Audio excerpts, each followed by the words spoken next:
से सिंधु से सैंधव, पांडु से पांडव, कुरु से ये बाकी है क्या? चलो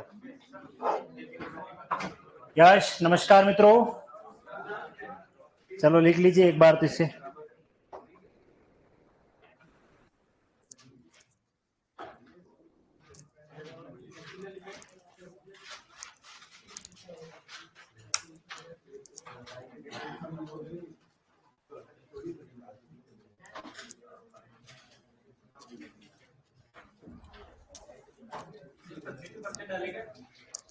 हाँ जी, नहीं नहीं, तद्धित प्रत्यय हेडिंग मत डालना, खाली आपत्तिवाचक की हेडिंग डालिए आप। ये वैसे तद्धित का ही भेद है।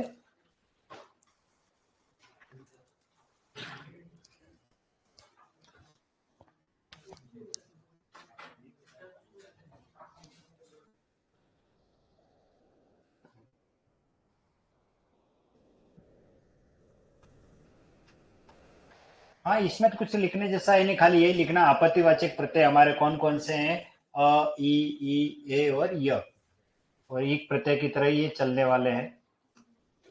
लिख लिया?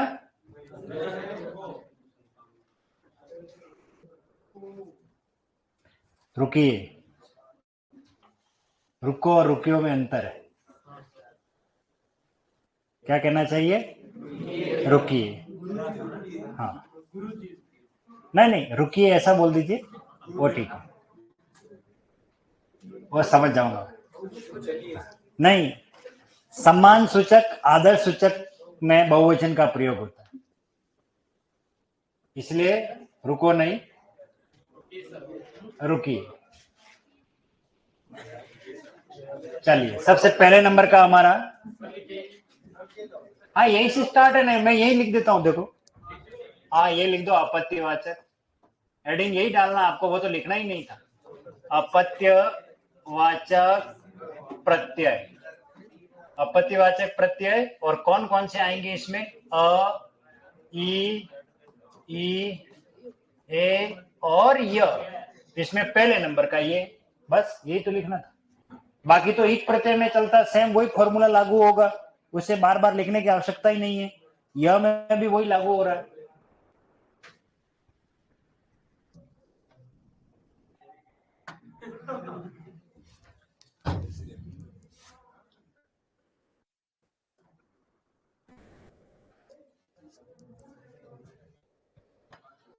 जितेंद्र जी सवाल कर रहे हैं, सर क्रिया संज्ञा सर्वनाम आदि टॉपिक भी है क्या? मैंने भूतकाल का वाक्य देखा था। भाई नहीं है, हमारे नहीं है ये संज्ञा सर्वनाम विशेषण क्रिया, ये रीट में होते हैं, और ये एग्रीकल्चर सुपरवाइजर में एक भी नहीं है, क्रिया भी नहीं है, वाक्य भी नहीं है, संज्ञा सर्वनाम विशेषण, ठीक है, वचन लिंग काल ये हमारे नहीं है, पुलिस सब इंस्पेक्टर एसआई वगैरह इनमें होते हैं। तो आप अगर ऐसा क्वेश्चन होता है तो फिर वो गलत है, वो आउट ऑफ सिलेबस है, वो पिछले साल आए थे, नहीं ऐसा नहीं हो सकता।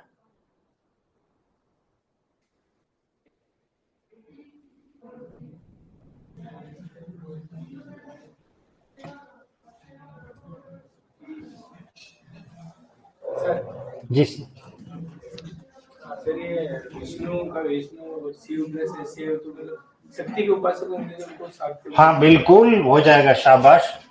ये है सॉरी शक्ति, शक्ति कौन है? दुर्गा, ठीक है, यानी पार्वती भी कह सकते हो। और इसमें प्रत्यय क्या लगेगा? अ, तो ये जो श है किसमें बदल जाएगा? आ में, ठीक है। अंतिम स्वर कौन है? ई का लोप हो जाएगा और क्या बन जाएगा? शाक्त। इसी तरह का सरस्वती में भी ई प्रत्यय लगता है, अ प्रत्यय लगता है, तो सारस्वत बनता है, सरस्वती के उपासक, यस ऐसा भी लिख सकते हो।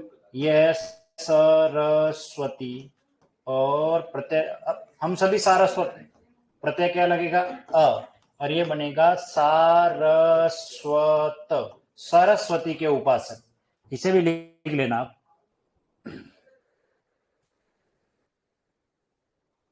शक्ति में अ लगने से शाक्त बनता है।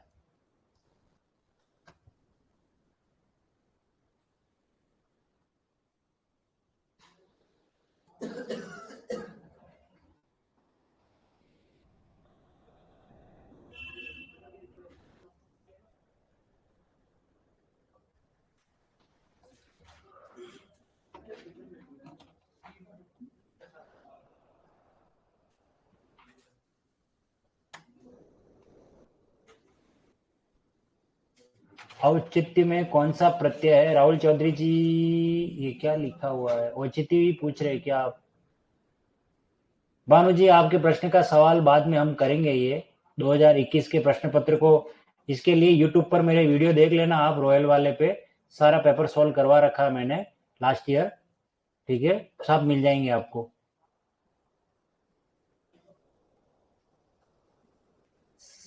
एक मिनट, ये चौधरी जी क्या कह रहे हैं? औचित्य में कौन सा प्रत्यय है? उचित में यह प्रत्यय, औचित्य में यह। सरस्वती के आगे क्या लिखा? सरस्वती के आगे क्या लिखा है? अ लिखा, अ अनार, सो बीमार।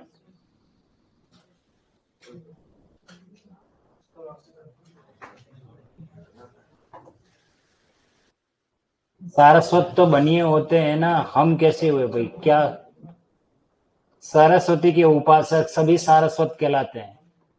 और बनिए कभी सरस्वती को नहीं पूछते, लक्ष्मी जी को पूछते हैं बेंडा, वो लक्ष्मी के उपासक होते हैं।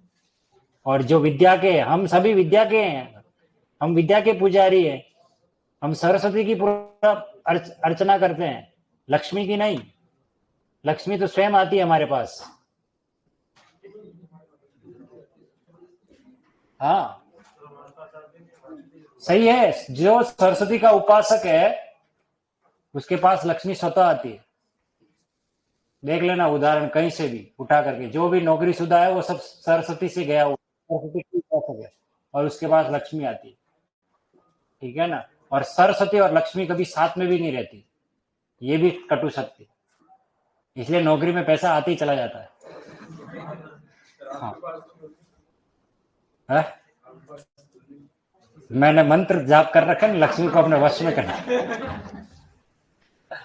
लिख लिया ये? पृथा कौन है बताओ? पृथा कुंती। और ये पार्थ कौन है? अर्जुन। हे पार्थ, अब रथ एग्रीकल्चर सुपरवाइजर की तरफ ले जाओ, है ना? हाँ, फोर्थ ग्रेड की तरफ। सही है। आप में से आरएस का एग्जाम कौन कौन दे रहा है कल? कोई दे रहा है? कोई नहीं? चलो चलो, जो भी दे रहा है उन सबको अग्रिम हार्दिक शुभकामनाएं। हाँ हो गए। भार्गव, देखो भृगु एक ऋषि हुए, ऋषि का नाम है, जैसे गौतम ऋषि हुए, विश्वामित्र हुए, तो एक ऋषि का नाम है भृगु। और भृगु ऋषि की संतान क्या कहलाई? भार्गव। ये ध्यान रखना। भार्गव भृगु ऋषि से उत्पन्न संतान सब भार्गव, ब्राह्मण का एक गोत्र है ये भार्गव। ठीक है, जैसे भारद्वाज होता है, विश्वामित्र, जैसे ऐसे गोत्र लगाते हैं, वैसे भार्गव एक गोत्र है, ब्राह्मणों का एक गोत्र है ये। ठीक है, भृगु से बना है भार्गव। ये लिख लिया सभी ने? चलिए इससे आगे संतानवाचक दूसरा प्रत्यय पढ़ा था हमने, ई। दशरथ में ई लगा, दासरथी यानी दशरथ का पुत्र भगवान राम को कहा जाता है। और शरथ से सारथी, मरुत से मारुति, मारुति हनुमान जी को कहा जाता है। हनुमान पवन तनय संकट हरण मंगल मूर्ति रूप, राम लखन सीता सहित हृदय बसो सुरभूप, है ना? वो वाले हनुमान। हाँ, फिर वाल्मीकि से ई बन गए, ई लगाने से वाल्मीकि बना है। ध्यान रखना, वाल्मीकि में मी बड़ी होती है, की छोटी होती है, शब्द शुद्धि में आएगा। वाल्मीकि दीमक को कहते हैं, दीमक से बना हुआ शब्द है वाल्मीकि, जिन्होंने रामायण लिखी, आदि कवि।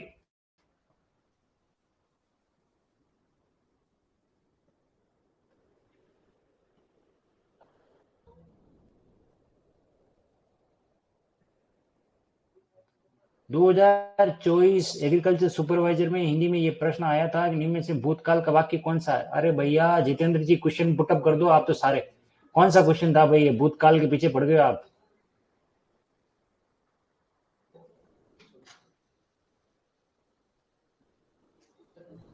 क्या कह रहे हो भैया? प्रथा रिवाज कहाँ है? एक बार कितने सारे कमेंट आ गए। मैंने पढ़े नहीं है, पढ़ लेता हूँ। हिंदी में ये प्रश्न है, हिंदी में समझो।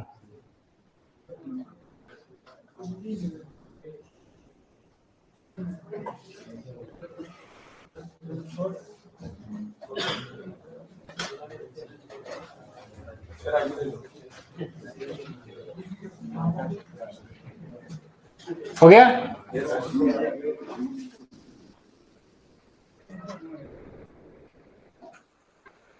बस यही था। महेश कुमार जी सवाल कर रहे हैं, प्रथा रिवाज क्या है? प्रथा रिवाज क्या है भैया?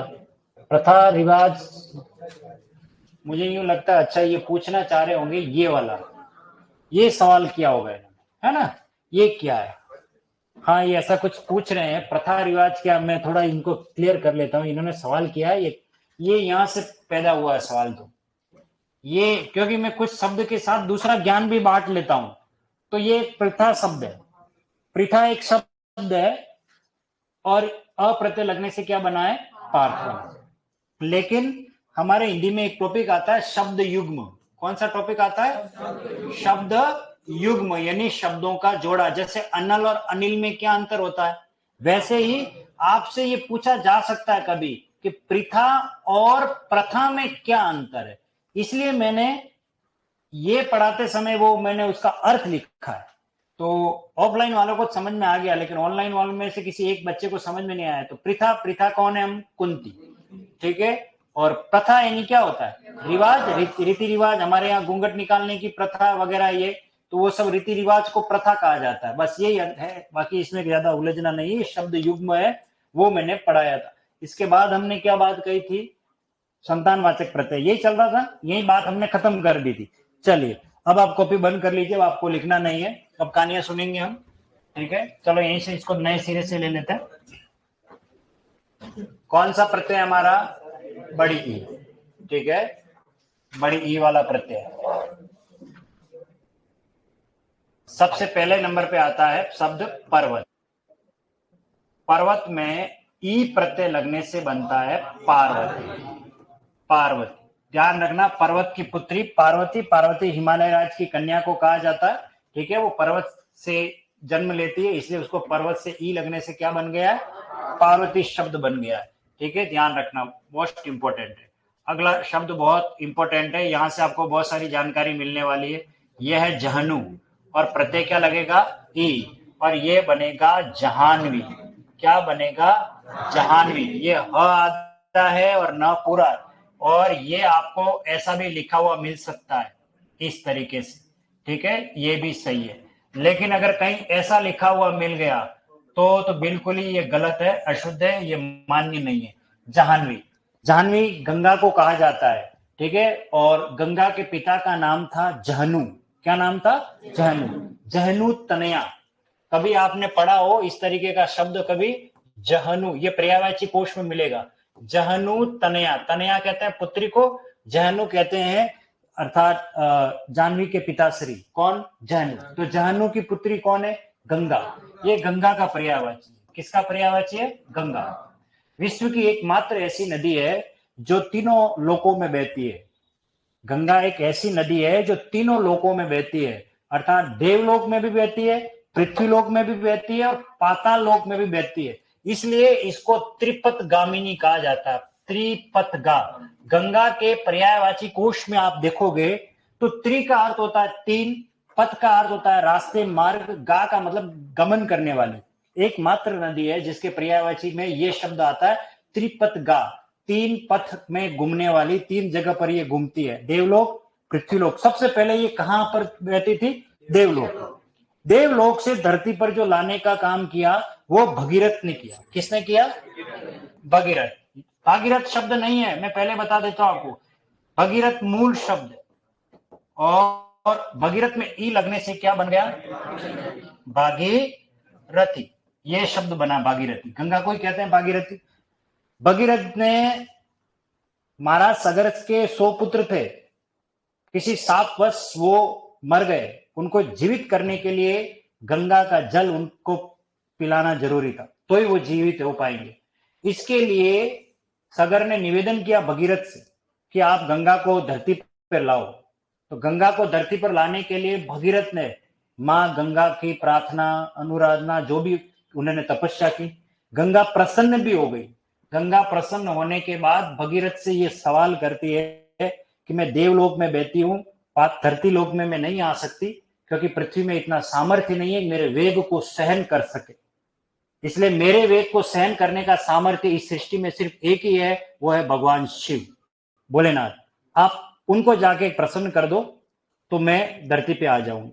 फिर पुनः भगीरथ ने भगवान शिव की तपस्या की, प्रार्थना की, निवेदन किया, विनती की, भगवान शिव को प्रसन्न किया। भगवान शिव जब प्रसन्न हुए तब फिर भगीरथ ने उनसे कहा कि धरती पर हमें गंगा का जल चाहिए, इसलिए आप देवलोक से गंगा को अपने जटाओं में ग्रहण कर लीजिए। तब फिर देवलोक से भगवान शिव की जटाओं में गंगा को लिया जाता है, ग्रहण किया जाता है। भगवान शिव अपनी जटाओं में गंगा को घुमाते, उनके वेग को कम करते और एक फवारा गंगोत्री से, सब जानते हो गंगा का जन्म स्थल जहां से हुआ है, तो भगीरथ इस धरती पर लेकर के आए, इसलिए उसको क्या कहा गया? भागीरथी। ध्यान रखना, भागीरथ शब्द नहीं है, ये शब्द शुद्धि में आएगा कि भागीरथ में ई लगाने से भागीरथी बना, नहीं बना है। भगीरथ में ई लगने से क्या बना है? भागीरथी। तो जाह्नवी इनके मूल पिता का नाम है और धरती पे लाए इसलिए भगीरथ इनके पिता बन गए, इसलिए भागीरथी के पिता धरती पर ये माने जाते हैं। और वास्तव में ये तीनों ही लोकों में बहती है। अभी पाताल लोक में आ गई तो सॉरी, देवलोक से धरती लोक पे आने के बाद पाताल लोक के वासी ने भी गंगा से निवेदन किया कि आप भी हमारे यहाँ आ जाइए। तब फिर ये भागीरथी जो नदी है, ये पश्चिम बंगाल में एक स्थान है, हुगली एक जगह का नाम है, उस जगह को नोट कर लेना। हुगली एक है जहां ये गंगा पश्चिम बंगाल के यानी बंगाल की खाड़ी में जाकर के विलीन हो जाती है। तो ऐसा माना जाता है कि वहां से गंगा पाताल लोक में चली गई। गंगा सागर की यात्रा कभी की हो आपने तो गंगा वहां जाके मिलती है उस जगह पे। तो ये हुगली भी गंगा का ही पर्यायवाची है, ये गंगा नदी के लिए प्रयोग में लिया जाता है। और इस तरीके से ये नदी तीनों ही जगह पर बहती है, इसलिए इसका नाम क्या पड़ गया? त्रिपत गामिनी। तो भगीरथ से क्या बन गया? भागीरथी। गंगा को लाने वाले यही है हमारे, ठीक है। इसी तरीके से आगे चलते हैं। सबसे मोस्ट इंपोर्टेंट यही है जो कई कहानियों को लेकर के बैठा हुआ है, और वो शब्द है द्रुपद। और द्रुपद में ई लगने से बनता है द्रौपदी। क्या बनेगा? द्रौपदी। सभी जानते हो आप तो द्रौपदी को, है ना। लेकिन इससे पहले की कहानी थोड़ी सुन लेते हैं कि ये द्रुपद कौन था, इसके बारे में जानना जरूरी है। द्रौपदी से पहले इसके बारे में जानना जरूरी है, द्रुपद के बारे में। महाभारत का एक ऐसा पात्र है जो गुरु द्रोण के साथ मित्रता रखता है। द्रुपद और गुरु द्रोण, ये वही गुरु द्रोण है जिन्हों कौरवों के गुरुजी रहते हैं ना। तो द्रुपद और गुरु द्रोण एक ही गुरुकुल में पढ़ते थे, जैसे आप लोग अभी यहाँ पढ़ रहे हो, एक ही गुरुकुल में पढ़ते थे। एक ब्राह्मण पुत्र है, एक राजपुत्र है, राजा का पुत्र है। तो सभी जानते, क्रिकेटर का बेटा क्रिकेटर बनता ही है, डॉक्टर का बेटा डॉक्टर, और टीचर का बेटा टीचर। अमूमन बनता है, आज के दौर में कम बनता, लेकिन जनरली देखा गया एक्टर का बेटा एक्टर, परंपरा से चला आ रहा, क्योंकि वो विरासत में मिल जाता, उसको सीख जाता। आईएएस का बेटा आईएएस बन ही जाता। मैंने ऐसे कई उदाहरण देखे, मैं खुद एक उदाहरण हूं। मेरे पिता भी शिक्षक थे, मैं भी टीचर बन गया। ऐसे बहुत सारे जिनके पिता डॉक्टर रहे होंगे उनका बेटा भी डॉक्टर बन गया, जिनके पिता एक्टर रहे होंगे उनका लड़का भी एक्टर बन गया। ऐसे खूब उदाहरण है। तो ये भी राजा का पुत्र था, तो विरासत में राज साम्राज्य इसको मिला हुआ है, इसको पढ़ने की भी आवश्यकता नहीं थी। किसको? द्रुपद को। पर ठीक है, पढ़ाई कर रहे हैं। तो द्रुपद और द्रोणाचार्य में गहरी मित्रता थी, दांत काटी रोटी खाने जैसी, यानी कि एक दूसरे की जूठी रोटी खा ले, इतनी गहरी मित्रता। और इन्होंने जब पढ़ाई का पूरा काम हो चुका, नेट स्लेट पीएचडी करके निकलने वाले होंगे गुरुकुल से, तब इन्होंने एक आपस में प्रॉमिस किया, वादा किया कि जीवन के किसी विषम परिस्थितियों में जब हमारा दिन खराब हो, तुम्हारा अगर दिन खराब हो जाता है तो मेरे जीवन में जितनी मैंने पूंजी कमाई है उसका आधा भाग मैं तुझे दे दूंगा, और अगर तुम्हारे कोई समस्या होती है तो मेरे जीवन की आधी पूंजी मैं तुझे दे दूंगा। मतलब 50-50 ये इन्होंने प्रॉमिस कर दिया, वादा कर लिया। समय बीता, ये तुरंत जैसे ही अपनी पढ़ाई पूरी करके अपने राज्य में गए तो जाते ही इनको तो राजगद्दी मिल गई, राजा बन गए। और ये गुरु द्रोण बेचारे घूम रहे थे कि कभी रीट की वैकेंसी आएगी, कभी थर्ड ग्रेड की वैकेंसी आएगी, कहीं अप्लाई करूंगा, कहीं टीचर बन जाऊंगा। पर किस्मत खराब, सरकार भी ऐसी थी, भर्ती नहीं निकाल रही थी। बेरोजगारी की मार ऐसी पड़ी कि पत्नी ने कहा कि अब कुछ काम करो, घर पे कब तक खाले बैठे रहोगे, जाओ कहीं कहीं ढूंढो, काम ढूंढो। काम ढूंढने के लिए ये अचानक इनको याद आया कि मेरा एक मित्र है, कौन, द्रुपद, अभी कुछ काम नहीं मिल रहा तो मैं उन्हीं के पास चला जाता हूं। तो द्रुपद के पास जब उसके दरबार में गए कौन, गुरु द्रोण, दुनिया का सर्वश्रेष्ठ धनुर्धर, अर्थात परशुराम शिष्य। गुरु द्रोण परशुराम शिष्य है, ठीक है ना। इस दुनिया में परशुराम ने बहुत सौ को सिखाया, स्वयं गुरु द्रोण की लड़ाई परशुराम से हो चुकी, ठीक है ना। तो कर्ण भी है, वो बाद की बात है, उसको अपन और कहानी में आएगा। तो गुरु द्रोण जो थे वो इनके दरबार में गए, इनके राज में गए, और जाते ही पता है अगर गहरी मित्रता होती दौड़ करके सामने जाते हैं, लेकिन समय बदल गया। सत्ता के लोभ में आकर के, लालच में आकर के, मद में आकर के गुरु द्रोण को नजरअंदाज किया और एक सवाल कर दिया द्रुपद ने, हु आर यू, आप कौन। अब आप सोचिए, जब ये सवाल अगर कर लिया जाता तो फिर कोई मांगने की स्थिति बचती है क्या? कहीं पहचानने से मना कर लिया तो फिर वो वादे इरादे कुछ गए सब। बोले कि मैं तुम्हारा बचपन का मित्र गुरु द्रोण, तो बोले कि बचपन में किए हुए वादों को लेकर के तुम आ गए, वो तो बालपन में अबोध बालक थे हम, तो वादे कर लिए, क्या वो वादे थोड़ी होते हैं। तो चलो ये माला लो और यहाँ से रवाना हो जाओ। अपमान हो गया गुरु द्रोण का, बात समझ रहे हो इस चीज को। तो उसी समय उन्होंने शपथ ले ली, इसको मैं सबक सिखाऊंगा, लेकिन ऐसे नहीं, समय सबका आता। उस समय इसका अच्छा था द्रुपद का, गुरु द्रोण का खराब था। जैसे ही वो वहां से निकलते हैं और समय इतना बलवान, उसी समय न्यूज़पेपर में वैकेंसी आती है, ताजा ताजा वैकेंसी आती है कि हस्तिनापुर में शिक्षक भर्ती, हस्तिनापुर में शिक्षक भर्ती। और इन्होंने अप्लाई किया, सिलेक्शन हो गया और हस्तिनापुर में ये टीचर की पोस्ट पर सेलेक्ट हो गए, कौन, गुरु द्रोण। और वहां उनको एक शिष्य मिलता है, वो शिष्य होता है अर्जुन। अर्जुन को इतनी पढ़ाई में पारंगत कर लेते हैं, जब गुरु दक्षिणा का समय आता है तो अर्जुन से जब ये मांगते हैं कि मुझे कुछ नहीं चाहिए, मुझे इसका मस्तक मेरे चरणों में चाहिए और कुछ नहीं चाहिए। और अर्जुन ने द्रुपद पर आक्रमण किया और द्रुपद को बंदी बना करके किन के पैरों में रख दिया, गुरु द्रोण के। गुरु द्रोण ने कहा, देख मैं तेरे दरबार में आया पर तूने मुझे पहचान से इनकार कर दिया, पर मैं तुझे बखूबी जानता हूं, ठीक है ना। अपन बचपन के मित्र भी रहे हुए हैं ना, एक ही गुरुकुल में पढ़े हुए हैं, और बचपन का वादा तुझे याद नहीं है पर मुझे याद है। ये तेरा जितना साम्राज्य है ना, ये मेरे शिष्य के द्वारा जीता हुआ है, यानी इस पर अधिकार मेरा है। लेकिन फिर भी मैं अपना वादा निभाऊंगा, आधा राज्य तुझे दूंगा और आधा राज्य मैं स्वयं रखूंगा।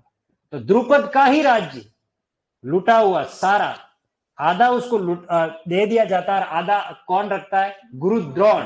लेकिन गुरु द्रोण तो गुरु थे, इसलिए उन्होंने वो आधा राज्य अपने पुत्र अश्वत्थामा को दे दिया और वो चले जाते। अब प्रतिशोध की ज्वाला में, बदले की भावना में कौन है, द्रुपद। बोले मेरा राज्य मुझसे लेकर के मुझे आधा लौटा दिया, है ना। लेकिन द्रुपद में इतना सामर्थ्य नहीं था कि वो गुरु द्रोण से युद्ध कर सके। दुनिया का सर्वश्रेष्ठ धनुर्धर है गुरु द्रोण, उससे कैसे हम लड़ाई कर सके। और अब तो सामने कौन है, अर्जुन। गुरु द्रोण से युद्ध करने से पहले अर्जुन को पराजित करना पड़ेगा, उसके लिए तो दो दो चुनौती हो गई। इसलिए वो पुत्रेष्टि यज्ञ करवाता है।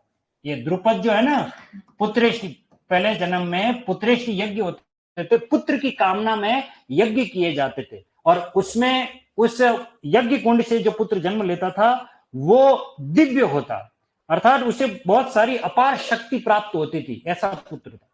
तो इन्होंने पुत्रेष्टि यज्ञ कराया, किसकी लालसा में, पुत्र की लालसा में। और वो इसलिए क्योंकि वह पुत्र बदला लेगा किसका, गुरु द्रोण के साथ, ये कामना लेकर के यज्ञ करवाया।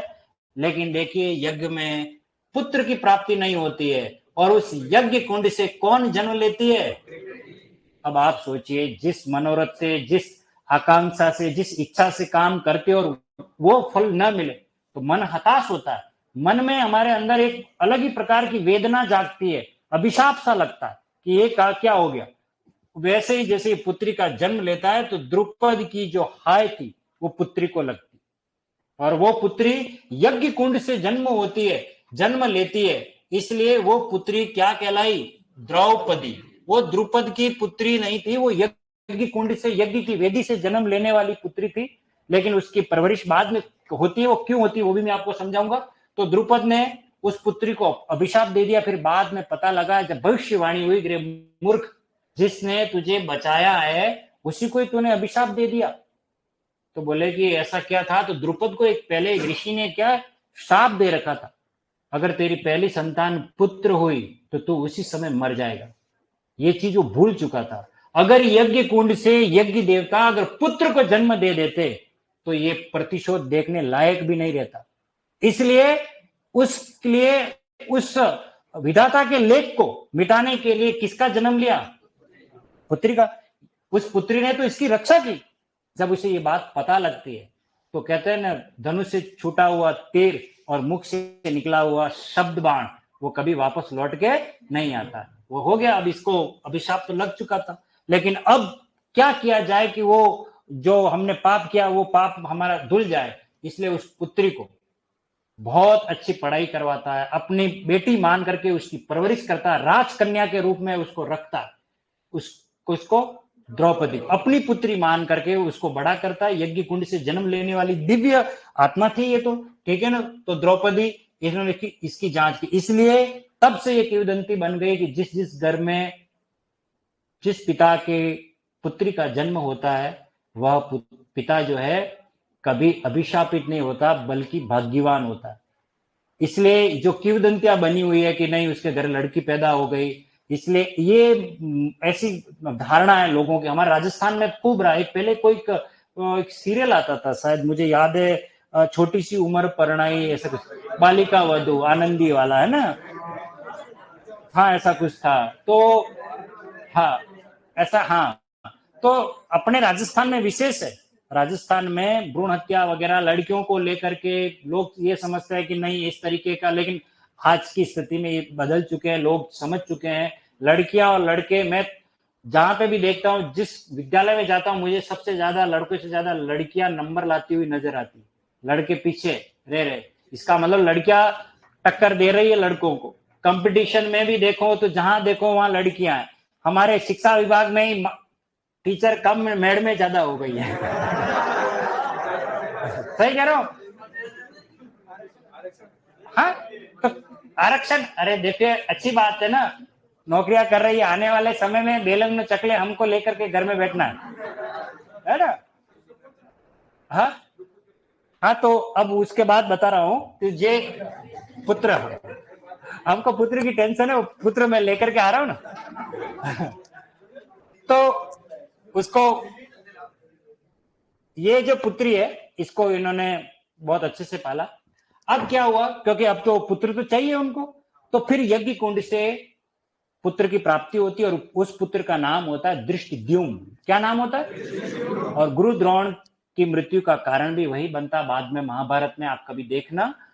तो हाँ, वो, हाँ, तो बात यह आ रही थी कि द्रुपद की पुत्री कौन है? द्रौपदी। ये ध्यान रखना, द्रुपद अलग है। इसके बाद की और आगे की कहानी अभी बाकी है, जो आगे सुनाऊंगा अगले एपिसोड में। इसी में आ रही है कि आखिर द्रौपदी को, जिसको इसको बंदी बनाया ना, उसी से उसकी शादी होती है।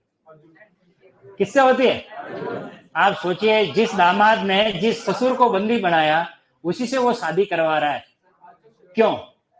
ऐसा क्यों? नहीं, उसका कारण आगे बताऊंगा मैं आपको। वो अलग है, आप जो सोच रहे हो अलग है। कि यज्ञ कुंड में वचन दिया था द्रुपद ने बाद में कि मेरी रक्षा की है इसने, जिंदगी भर मैं इसकी रक्षा करूंगा। अब आप सोचिए, अपनी लड़की की शादी अगर हम किसी लड़के साथ करवा रहे तो हम आगे पीछे सब उसका बैकग्राउंड देखते हैं, लड़का कमाता है नहीं कमाता है, मेरी लड़की को सही रख पाएगा नहीं रख पाएगा। तो पता था द्रुपद को दुनिया में एक ही है जो इसके काबिल है, और वो है अर्जुन। कौन है? लेकिन स्थिति ऐसी थी कि अर्जुन उस समय अज्ञातवास चल रहा था। जब वो ब्राह्मण का वेश वो धारण करके आते हैं वहां पर, है ना, वो आपने वो सारा महाभारत में देखा होगा, लक्ष्य भेद करने का। तो बड़ा आश्चर्यचकित हो जाते हैं वो मैंने क्या कर दिया, मेरी जो बेटी की शादी करवाई, मैंने ये पूरा जो क्या कहते हैं उसको, स्वयंवर रचा था, वो सिर्फ अर्जुन को प्राप्त करने के लिए रचा था, पर अर्जुन तो आया ही नहीं यहाँ पर, और किसी ऐसे पुरुष से शादी करवानी पड़ी मजबूरन। क्या करें, इसका पता लगाने के लिए पुरुष ने गुप्त से लगाया कि ये व्यक्ति कौन है, इतना दुनिया का श्रेष्ठ धनुर्धर अर्जुन का जो मैंने स्वयंवर रचा है, मतलब जो षड्यंत्री एक प्रकार से यूं कह सकते हो, जो चक्रव्यूह रचा, जिसको अर्जुन ही भेज सकता है, और ये कौन व्यक्ति है जो ये मतलब तीर लगा के चला गया मछली की आंख में, पता करो। जब वो लेकर के जाते हैं और फिर वहां दरवाजे पर खटखटाते हैं, और वहां अंदर बैठी होती है कुंती। ये क्या है, भिक्षावर्ती कर रहे थे उस समय, रोज भिक्षा लेकर के आते थे और अपनी माँ को कहते थे, माँ हम भिक्षा लेकर के आए हैं, तो माँ कहती थी पांचों मिलकर बांट लो, बस। और जब द्रौपदी का स्वयंवर हुआ था, उसको लेकर के आए थे, और जब अर्जुन ने ये कहा कि माँ हम वस्तु लेकर के आए, तो माँ ने तो क्या कह दिया कि पांचों मिलकर बांट लो। पांचों मिलकर के बांट लो, इसका मतलब ये है कि पांचों को बराबर मात्रा में मिल जाए। वस्तु है, लेकिन माँ का कहा हुआ जो शब्द है, इन्होंने सिरोधारी किया, और ये 5 पतियों की क्या बन गई, पत्नी बन गई, इसलिए इसका नाम क्या पड़ा, पांचाली। ये गलत है, ये ध्यान रखना। हाँ, अगर आप कोई ये सोचते हो कि ये पांचाली शब्द बना है, पर ऐसा नहीं है, ये है पांचाल। पांचाल में ई लगा और क्या बना, ये याद रखना। ये एक महज इत्तेफाक है कि पति भी 5 थे, नहीं इसका नाम भी पांचाली है, पर कभी भी ध्यान रखना 5 पतियों की पत्नी होने की वजह से पांचाली नाम नहीं पड़ा है, क्योंकि ये द्रुपद जिस राज्य का राजा था, उस राज्य का नाम था पांचाल। पांचाल, ठीक है। और ये पांचाल की राजकुमारी थी, इसलिए इसको क्या नाम दिया, पांचाली। इसका नाम क्या था, द्रौपदी। इसको क्या नाम और मिला, लेकिन इसका एक और नाम है सैरंद्री। आपने नहीं सुना है, लेकिन मैं आपको बता दूं, सैरंद्री। ये ध्यान रखना, ये कब नाम मिला इसको, ये जब अज्ञातवास में थे पांडव और विराट नगर के राजा के वहां रह रहे थे, तब वहां पर ये सैरंद्री बन के रहती है। क्या बन के रहती है, वैसे सैरंद्री का शाब्दिक अर्थ है सहेली, सखी को कहा जाता है। सैरंद्री सखी का पर्यायवाची है, और ये इसी का ही नाम है। पांचाली का नाम क्या था, सैरंद्री बन के। तो द्रुपद से ये जन्म लेती है, और द्रुपद की पुत्री क्या कहलाती है, द्रौपदी। पांचाल नगरी की कन्या, इसलिए इसको क्या नाम दे दिया, पांचाली। क्लियर हो गया। चलिए और आगे चलते हैं। इसी प्रकार से देखिए, ये एक शब्द है गांधार। क्या शब्द है, गांधार। प्रत्यय क्या लगेगा, ए, और क्या बनेगा, गांधारी। ध्यान रखना, गांधारी किसको कहा जाता है, दुर्योधन की माँ, वो आंखों पे पट्टी बांध के रखती है ना, ठीक है, उसको कहते हैं गांधार। में ई लगने से क्या बना, गांधारी। ये ध्यान रखना। अगला सबसे इंपॉर्टेंट शब्द है, ये एक शब्द है मिथिला। मिथिला, और प्रत्यय क्या लगा, ई, और ये बनेगा मैथिली। क्या बनेगा, मैथिली। और मैथिली कहा जाता है सीता मैया को। किसको कहा जाता है, हाँ, सीता जनक की पुत्री थी, जनक की पुत्री थी, और जनक कहाँ के राजा थे, मिथिला के। तो मिथिला की राजकुमारी कौन हुई, मैथिली। हमारे हिंदी में एक कवि भी हुए, मैथिली शरण गुप्त, ये शब्द शुद्धि में आता है। और ये जनक की पुत्री थी। किसकी पुत्री थी, जनक, इसलिए ई लगने से क्या बन गया, जानकी। सीता मैया को ही कहते हैं, ठीक है। और ये विदेहराज की कन्या, वैसे मूल तो ठीक है विदेह, और प्रत्यय क्या लगेगा, ई, और ये बनेगा वैदेही। वैदेही सीता को ही कहते हैं। ये सारे तीनों के तीनों, चाहे मैथिली कहो, जानकी कहो, या वैदेही को, किसको कहा जाता है, सीता को। लेकिन कुछ संतानवाचक शब्द नहीं है, फिर भी पूछ लिया जाता है। एक शब्द है कुमुद। क्या शब्द है, कुमुद। प्रत्यय क्या लगा, ई, और क्या बन गया, कौमुदी। कौमुदी, ये भी ऐसे ही बना हुआ है, लेकिन ये संतानवाचक शब्द नहीं है, इसके प्रभाव में आकर ऐसा शब्द बना हुआ है। क्लियर। चलिए अब आगे ले लेते हैं। ई के बाद प्रत्यय आता है हमारा ए। कौन सा प्रत्यय, ए, ए प्रत्यय, ठीक है। चलिए, एक शब्द है गंगा। कौन सा शब्द है, गंगा। प्रत्यय क्या लगेगा, ए, आ में बदलेगा, क्या बन जाएगा, गांगेय। ये एक शब्द, यस, ये यहाँ पहली कहानी हमारी स्टार्ट हो रही है इसमें, और दूसरी है ना, इस वाले में पहली कहानी है, गांगे कौन है, इस पर बात करते हैं। गांगे कहा जाता है भीष्म को। किसको कहा जाता है? भीष्म को, क्योंकि ये गंगा का पुत्र है। किसका पुत्र है? गंगा का पुत्र है। भीष्म का नाम वास्तव में जो नाम था वो था देवव्रत। क्या नाम था? देवव्रत। क्या नाम था? देवव्रत। इनके पिता का क्या नाम था? शांतनु। क्या नाम था? शांतनु पिता का नाम था, ठीक है।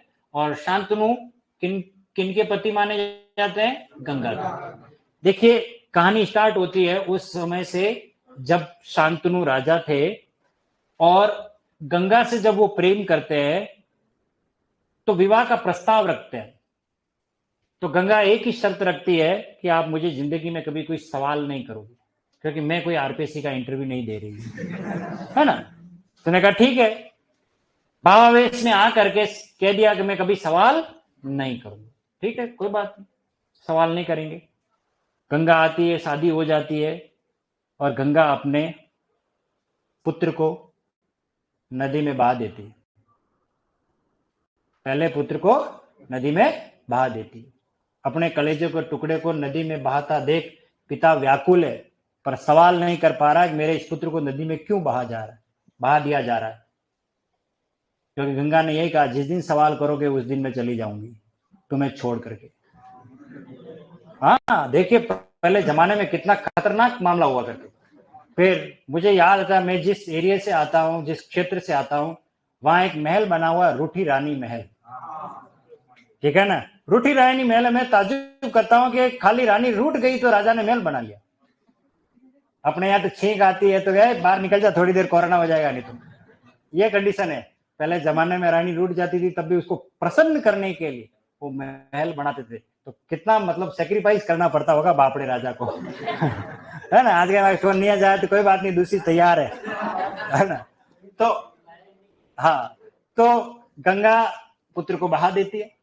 फिर बाद में क्या होता है, उसका दूसरा जब पुत्र होता है तो उसको भी वो नदी में बहा देती है। इस तरीके से गंगा पुत्रों को नदी में बहा रही है, लेकिन शांतनु चुप है, मौन है, पर कुछ बोल नहीं पा रहा। अंततः उसका पिता वाला दर्द जगता है और व्याकुल होता है और वो अपने पुत्र को बहाने लगती है। तब वो सवाल करता है कि पुत्र को क्यों बहाया जा रहा है। तब उस समय वो पुत्र होता है भीष्म। कौन होता है वो? भीष्म, देवव्रत। वो गंगा उसको हाथ में दे देती है, शांतनु को, और टाटा बाय शिव। हाँ, अब नहीं आ रही, अब मैं जा रही हूँ। गंगा चली जाती है। अब उस पुत्र की परवरिश करना उस पिता की जिम्मेदारी हो जाती है। देवव्रत, भीष्म, परशुराम शिष्य, ये भी परशुराम शिष्य। परशुराम जी के पास नेट स्लेट पीएचडी करने के लिए इसको पढ़ाया जाता, वहां पर तैयार कर लिया, बढ़िया एकदम मस्त तैयार हो गया, पढ़ाई बढ़िया हो गई, बस नौकरी की तैयारी है। आप भी समझ लीजिए ऐसी स्थिति हमारे साथ भी होती है। लेकिन टर्निंग पॉइंट तब आता है जब इसकी पढ़ाई पूरी हो चुकी है, बेटा विवाह योग्य हो चुका है और पिता एक मछुआरन है जिसका नाम है सत्यवती। क्या नाम है? सत्यवती।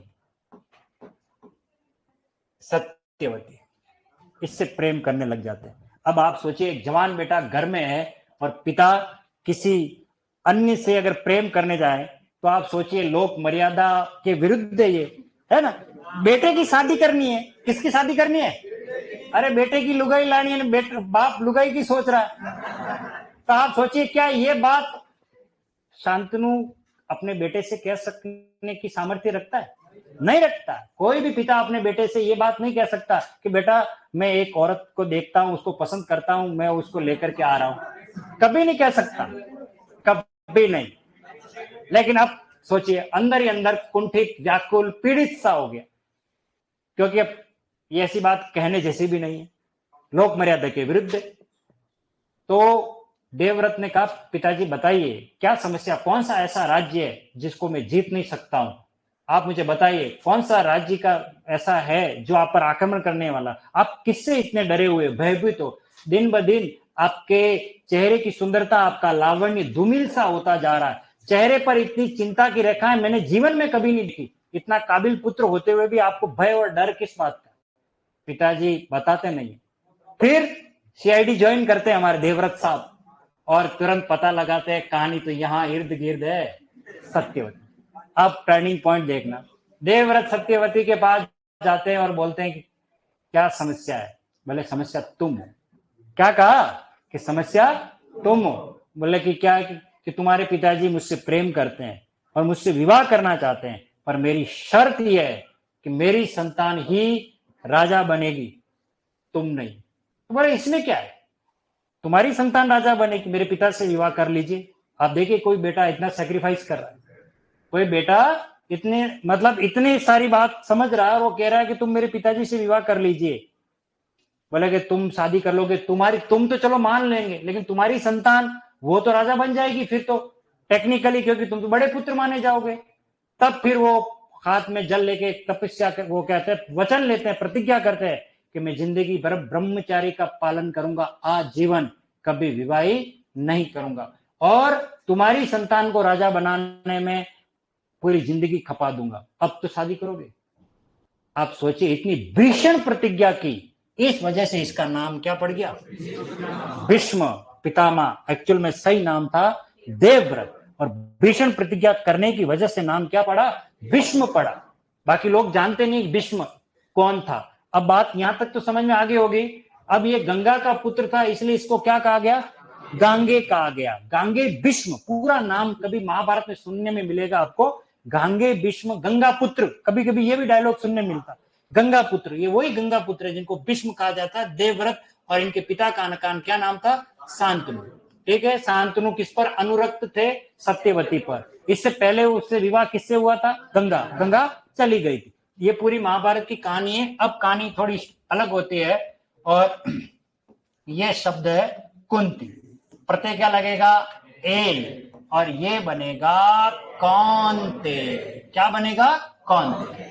कौन्ते कुंती पुत्र। कौन्ते का मीनिंग क्या है? कुंती पुत्र। और कुंती पुत्र कौन है? कर्ण। किसको कहा जाता है? यहां कहानी आरंभ होती है वापस। कुंती की कहानी स्टार्ट होती है। कुंती जब बालिका थी, इसका एक दैनिक कार्य हुआ करता था कि सूर्य को अर्घ्य चढ़ाती थी, सूर्य को सदैव जल चढ़ाती थी। तो अचानक इसके मस्तिष्क में ख्याल आया, विचार आया कि सूर्य को मेरा तेजस्वी ओजस्वी कभी पुत्र प्राप्त हो जाए। होता कई बार कि मैं भी आईएएस बनूंगा, मैं भी प्रधानमंत्री बनूंगा। होता ना, बच्चे होते हैं तो आता ही, ऐसे इसको ख्याल आता रहता था। तब उस समय कुंती बाल्यावस्था में थी, तब दुर्वासा नाम के ऋषि इनके घर पे आते हैं, और ये कुंती उन दुर्वासा ऋषि की खूब सेवा करती है। जिंदगी में पहली बार किसी को वरदान दिया दुर्वासा ना। ये वही ऋषि है जिसके हाथ में वो ओम फट स्वाहा है ना, याद है ना? ये हमेशा वरदान नहीं देते थे, अभिशाप देने वाले।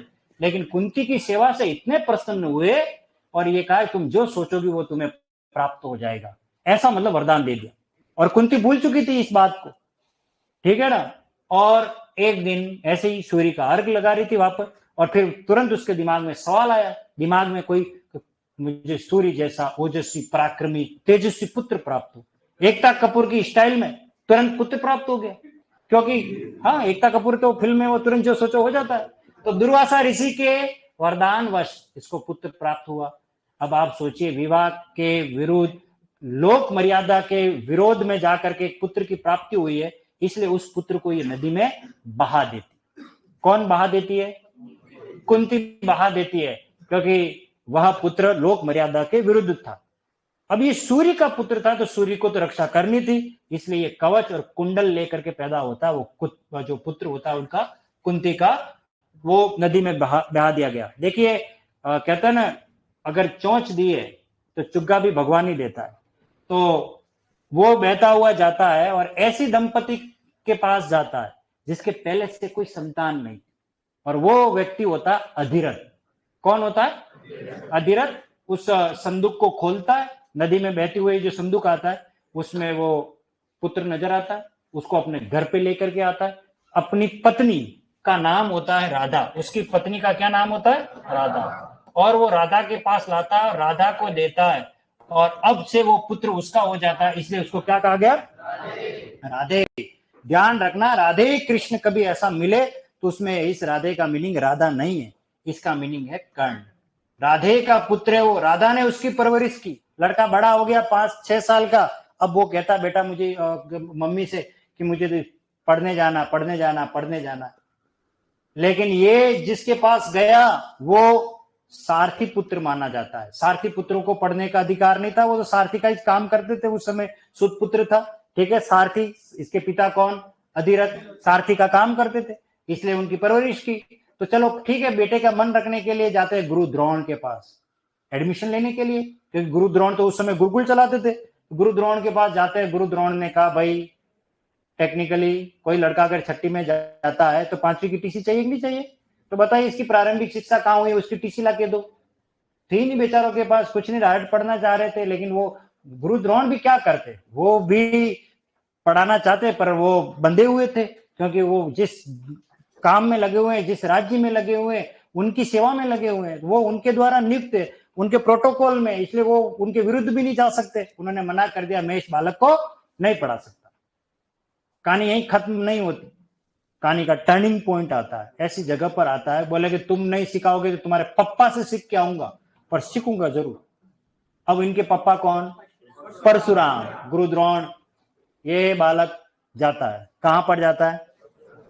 परशुराम जी के पास। और कर्ण, कहानी आरंभ तब होती है जब ये बालक शिक्षा दीक्षा लेकर के आ जाता। कहानी वहीं खत्म होगी प्राइमरी स्टेज में। उसने, गुरु द्रोण ने मना कर दिया सिखाने से, लेकिन गुरु द्रोण ने उन बालकों को तैयार किया जिन्होंने नेट स्लेट पीएचडी ऑलरेडी कर ली है। अर्जुन, भीम, नकुल, सहदेव, युधिष्ठिर, दुर्योधन वगैरह, ये सब उस रंगमंच में विराजमान है और सब अपनी अपनी कला का कौशल दिखा रहे हैं कि देखिए कौन तीरंदाजी में होशियार है, कौन गदा चलाने में, कौन तलवार चलाने में, कौन भाला चलाने में। जब ये प्रतियोगिता आयोजित हो रही थी उस समय अर्जुन का जब नंबर आता है तब एक घोषणा होती है कि दुनिया का सर्वश्रेष्ठ धनुर्धर अब आपके सामने है अर्जुन। जैसे ही ये बात होती है और वहां से 25-30 साल का युवा मेरी तरह मतलब आपकी तरह, हाँ मजा करा, वो कहता है कि मेरे रहते हुए अर्जुन दुनिया का सर्वश्रेष्ठ धनुर्धर नहीं हो सकता। तब फिर गुरु द्रोण कहते हैं हु आर यू, तुम कौन हो? तुम कौन हो भाई, कहां से आए हो, ये कौन है? यहाँ तो राजपुत्रों की बात हो रही है और तुम तो कोई ऐसा राजपुत्र हो नहीं है। तो ये बात पकड़ लेता है कौन? दुर्योधन। तुरंत उस बालक को लेकर के आता है और अंग देश है, अंग देश, और अंग देश का उसी समय उसे राजा नियुक्त कर लेता है। अब वो टेक्निकली राजा हो गया। अब राजा राजा है तो राजा लड़ी कर सकता है, तो ये अंग देश का राजकुमार है बस। तो उसको इसलिए इनका नाम पड़ गया अंगराज कर्ण। ये अंग देश का राजा था। किस देश का राजा था? अंगराज कर्ण। अब आओगे, चलो आओ युद्ध में आ जाओ टेक्निकली। और फिर वो अर्जुन और कर्ण दोनों आपस में अपना प्रदर्शन करते हैं, लेकिन कोई टस से मस नहीं हो रहा आगे से, मतलब पीछे ही नहीं हट रहा। हर एक अर्जुन के तीर का जवाब कर्ण के पास है। तो फिर गुरु द्रोण सोचते हैं यार इसको किसने शिक्षा दी होगी, ऐसा कौन है दुनिया में जो इसको बता रहा। फिर कहानी जाती है फ्लैशबैक में। याद करो पहले बचपन में एक बालक आया था आपके पास पढ़ने के लिए, पर आपने मना कर दिया। ये शायद वही बालक है, पर इसको पढ़ाया किसने? बात तो ये है, अब पढ़ाया किसने? तो वो कहता है कि इसको पढ़ाया किसने? गुरु परशुराम ने। लेकिन वहां पे भी इसने छल किया। ये ब्राह्मण का वेश धारण करके एडमिशन लेता है, अर्थात जाली टीसी लगा करके 5वीं की 6ठी में एडमिशन लेता है। कौन लेता है? कर्ण। देखना, लेकिन गुरु भक्ति के मामले में कर्ण जैसा कोई शिष्य इस दुनिया में नहीं हुआ। इतनी गुरु भक्ति थी उसमें। जब परशुराम कर्ण की जंगा पर मस्तक रख करके सो रहे होते हैं तब एक कीड़ा आता है और वह परशुराम जब सो रहे होते हैं जंगा पर, तो वो कीड़ा कर्ण के पैर को काटने लगता है। इतना लहू बहता है, खून बहता है, लेकिन कर्ण कहीं ये मेरे गुरु की निद्रा भंग नहीं हो जाए अपने पैर को हटाता भी नहीं है। आप सोचिए कितनी सहन शक्ति थी उसके अंदर। वो सहन कर रहा था कि कहीं मैं पैर हटा दूंगा मेरे गुरु की निद्रा भंग हो जाएगी। और फिर जब परशुराम की स्वाभाविक नींद जगती है तब वो देखते हैं उनका पैर खून से लथपथ हो रहा है। तभी परशुराम सवाल करते हैं हु आर यू, कौन हो तुम? तुम ब्राह्मण पुत्र नहीं हो सकते, तुम में ये सामर्थ्य नहीं है, तुमने जरूर छल किया, कपट किया, बताओ। कि बोले मैं सूत पुत्र हूँ, बोले तूने इस छल और कपट से मेरे से विद्या ग्रहण कर ली, इतनी मतलब मेरे साथ छल किया। अब आप सोचिए किसी के साथ छल करना, और वो भी इतना पढ़ाने के बाद जब पता लगा, गुरुजी ने तो ताड़ लिया एक मिनट में कि भाई इसने मेरे साथ छल किया, तुमने बताओ कौन। तब फिर उसको क्या दिया, शाप दिया कि जिंदगी के ऐसे मुकाम में तुम खड़े रहोगे जब तुम्हें नेट स्लेट पीएचडी की डिग्री की सख्त आवश्यकता होगी, उस समय मैं तुम्हें श्राप देता हूं, उन सभी डिग्रियों की मान्यता रद्द हो जाएगी। युद्ध भूमि में ऐसा ही होता है, और फिर उसकी सारी डिग्रियां जो होती है खत्म हो जाती है। इसलिए जिंदगी में कभी अपने गुरु से क्या नहीं करना चाहिए, छल नहीं करना चाहिए, कपट नहीं करना चाहिए। गुरु के प्रति गुरु भक्ति का भाव होना चाहिए, क्योंकि वो आशीर्वाद दिल से देते हैं, हृदय से देते हैं। और जब ये असली बात पता लगती है तो मन व्यथित कुंठित सा होता है। बोले कैसे बालक को मैं पढ़ा रहा था, तो वैसे बालक आप ना बनो, जो सत्य है वो कह दो, वही ज्यादा बढ़िया है। तो राधा से जन्म लेने वाला पुत्र क्या कहलाया, राधे। कुंती में ए लगने से बना कौनते। इसी तरीके से कुछ शब्द है, पथ में ए लगने से क्या बनेगा, पाथेय ऐसे बनता है। और अग्नि में ए प्रत्यय लगने से क्या बनता है, अग्नि में ए प्रत्यय लगने से बनता है आग्नेय।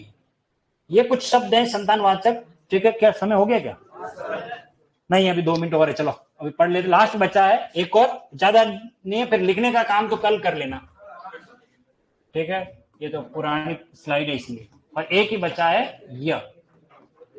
देखिए दिति में य प्रत्यय लगने से क्या बनेगा, दैत्य, दैत्य। और अदिति में यह प्रत्यय लगने से, ये ध्यान रखना, दिति और अदिति दोनों बहनें थी, दिति और अदिति दोनों बहनें थी। एक से राक्षसों का जन्म होता है और एक से देवताओं का। देखिए दोनों का मुकुद्दर, ठीक है ना, ध्यान रखना। इसमें मूल शब्द पूछेंगे, आदित्य में मूल शब्द है अदिति, दैत्य में मूल शब्द है दिति, ये ध्यान रखना। ठीक है, इसी तरीके से देखिए एक शब्द है चाणक, प्रत्यय य, और क्या बनेगा, चाणक्य, विष्णुगुप्त चाणक्य। ठीक है ना, चाणक्य की संतान है। चाणक्य में यह प्रत्यय लगने से क्या बनता है, चाणक्य। तो कुछ शब्द अब छोड़ो, कोई बात नहीं, कल करेंगे। रॉयल संस्थान उदयपुर में आपका स्वागत है भैया। ठीक है, बाकी हम बात करेंगे अपनी अगली क्लास में। काक चेष्टा भक्त ध्यानम स्वान इंद्रा, वो आ जाएंगे भैया।